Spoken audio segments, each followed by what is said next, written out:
Hello everyone, my name is Yogesh Soni and I have done my engineering from Delhi IIT. I have more than 10 years of experience in teaching physics in reputed coaching institutes throughout the India.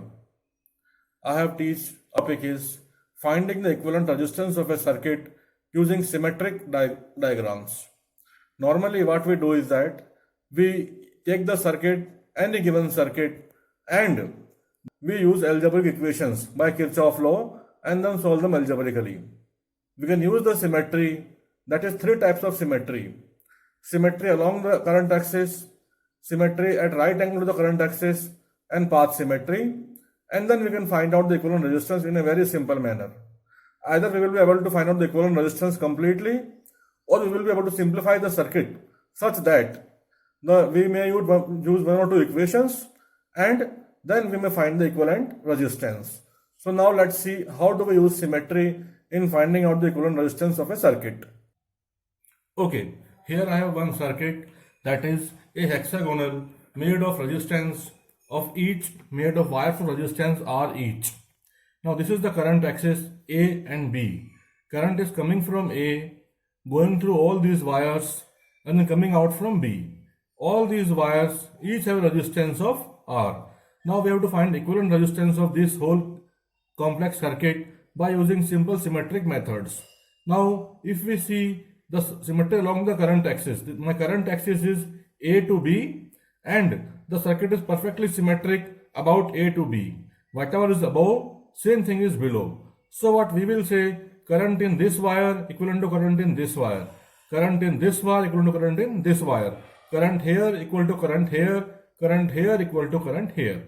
So now to find out the equivalent resistance, we simply fold the circuit. Whatever the circuit below the axis, we will fold the circuit and join point to point with the above circuit. Now how it will do that, we are now folding this whole circuit above. So this R will have one more R of the bottom, this wire will have one more wire of the bottom, this wire will have one more wire of the bottom, same goes with this, and these two wires will be as it is.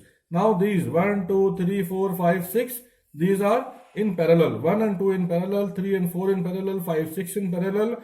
Now we add them, R and R, R by 2, R and R, R by 2, R and R, R by 2, R and R, R by 2, R and R, R by 2. This is R and this is R.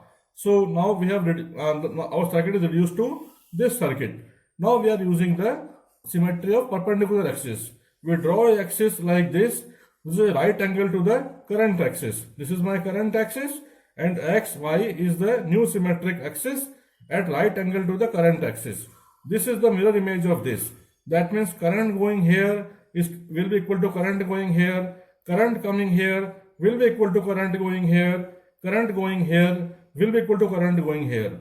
So if we see this junction very carefully, current coming here will go straight to this wire, current coming here. By the rules of symmetry, it will not go here or there. Similarly, current coming from this wire will go straight to this wire rather than going here and there. So we can safely remove this point from this wire and then we can draw a new circuit diagram.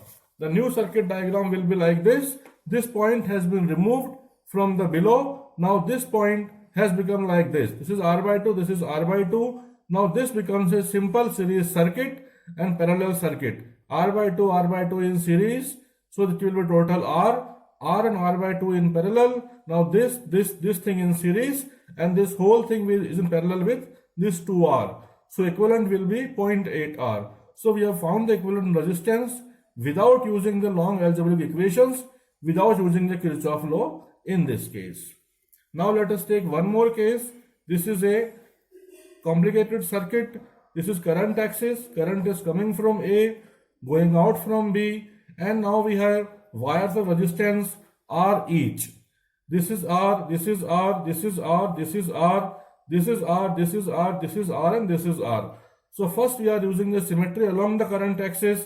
This is my symmetry along the current axis, right? So I will just fold the circuit up. This point will go up. Now the equivalent circuit will be like this.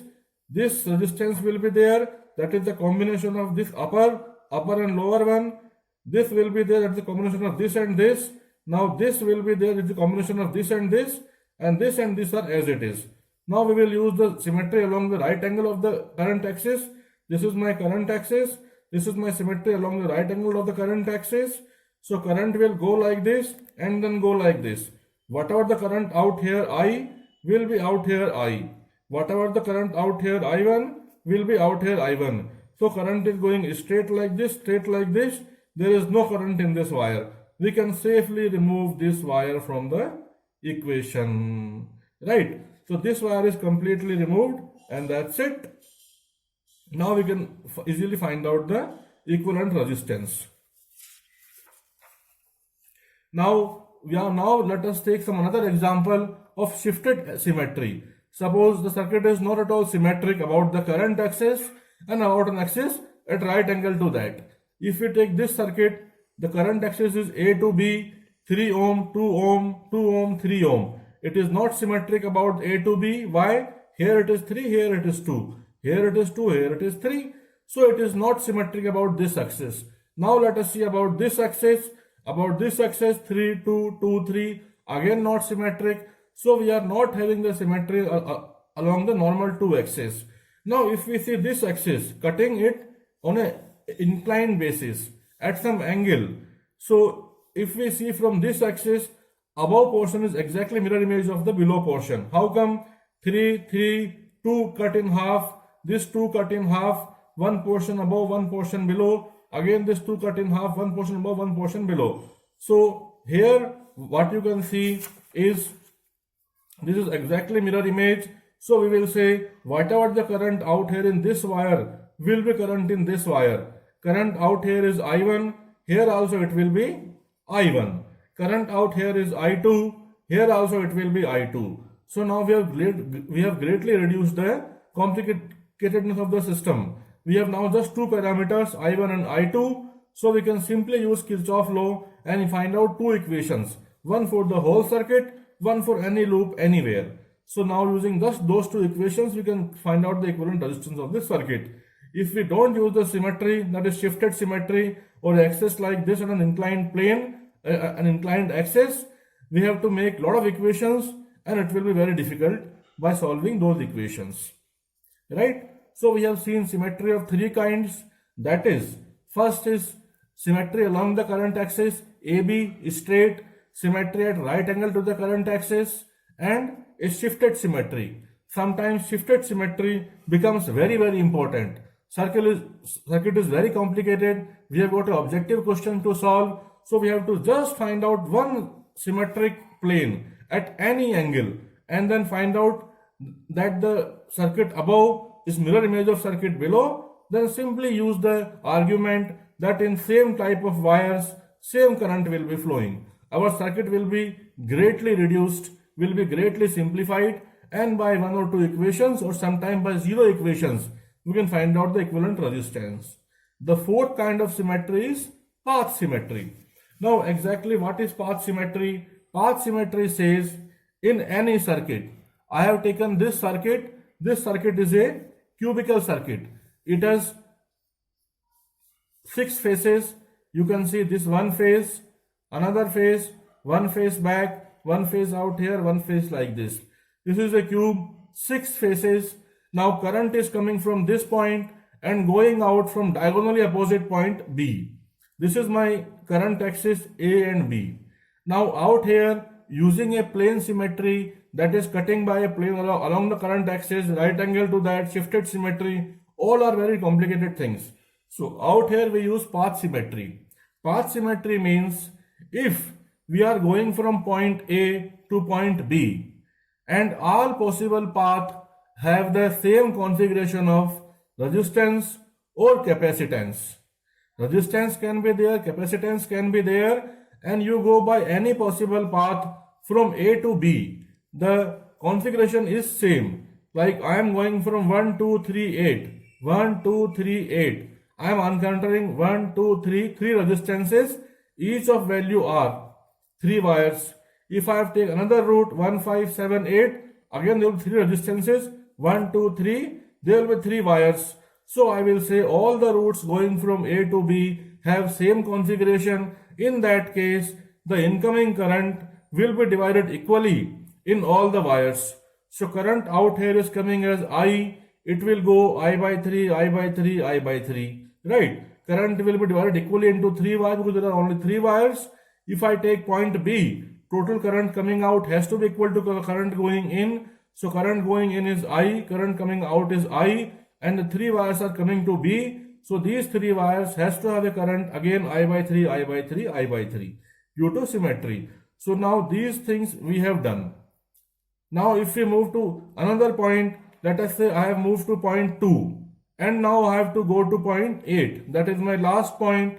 I take any route from point 2 along direction of current, not against that. So I may go from 2 to 3 and then 3 to 8. I am encountering 2 wires. If I go from 2 to 6, 6 to 8, again 2 wires along direction flow of current.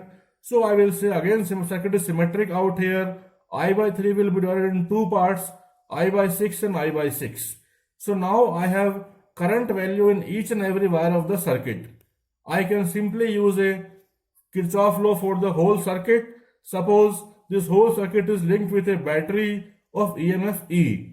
I will write the Kirchhoff law for this whole circuit.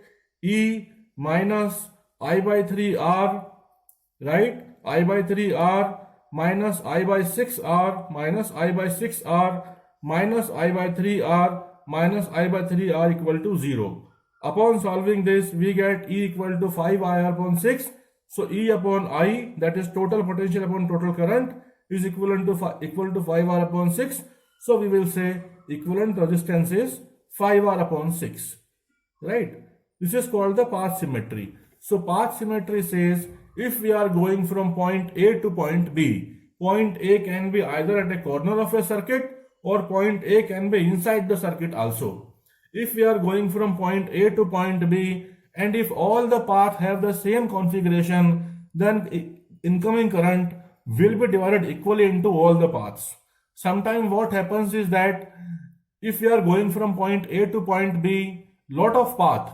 Suppose I say there are 10 paths available from point A to point B. 2 paths are different and 8 paths are same. So what we will say, in those 8 paths, same current will be flowing. How much it will be flowing? That we have to find out by writing 1 or 2 equations and solving algebraically. Right? So these type of path symmetry we can use. Either all the paths leading from A to B have same amount of current or capacitor configuration, then current will be equally divided among all them. And if going from A to B, lot of paths have the same configuration, then in those lot of paths, excluding the paths which are not same, in those lot of paths, same current will be flowing. So let us see one more example of path symmetry. Again, this is a cube. This is my cube. This is the front face. This is the back face. Now current is coming from one point and going exactly same ahead from another point in the same phase. It is not diagonally opposite. Current is coming like this and going like this, right? So now current out here has 3 paths, one above, one straight, one like this. If I see these paths, that is from point 1 above, I have to reach to point 4. How I can reach to point 4? 1, 2, 3, 4. Total 3 wires. 1, 6, 8, 4. Again total 3 wires. So current will be equally divided in both these wires. Here it will be something different. As I have told you before, we can say it is X. Here it will be Y. Here it will be Y. Perfect. Now we have to find out current in each and every wire. Then only we can use the Kirchhoff law. So that is our aim, to find out current in each and every wire.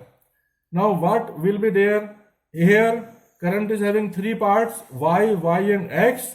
By symmetry, if we move to the extreme point, that is the point from where the current is coming out, total current going in is I, coming out is I. I is divided into 3 parts, Y, Y and X.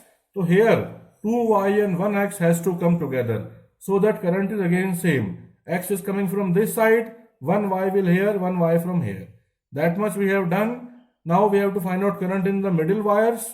The one Y is going ahead. Assume here it is Z, here it will be Y minus Z. Right?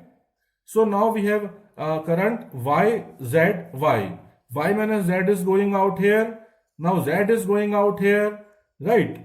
And this is why here again it will go Z by symmetry, here it will go by Y minus Z. So by this way we will make the complete circuit, and now we have only two variables X and Y, so we just need two equations. So we can take any loop out there. There are a lot of loops available in this hexagonal, in this cube rather. We can take any two loops and then find out the current and use Kirchhoff law, find out the value of Y and Z. As soon as we have the value of Y and Z, we have the current in each and every branch of the circuit. Now use one Kirchhoff law for the whole circuit as we have done in the previous example and find out the equivalent resistance. So in circuit symmetry, there are only four kinds of symmetry. One is symmetry along the current axis. Another is symmetry at right angle to the current axis. Another is symmetry at an inclined angle. That is very important. Don't forget that. And last is the symmetry, any symmetry. Like in this case, this is my symmetrical axis. So last is the path symmetry. In that path symmetry, what we will say, from going from point A to point B, if lot of paths have the same configuration of capacitance or resistance, then current or charge will go equally in all of them. That is all about the symmetry. Symmetry has only these four concepts: symmetry along the current axis, at right angle to them, shifted symmetry, and path symmetry. That's it. Best of luck.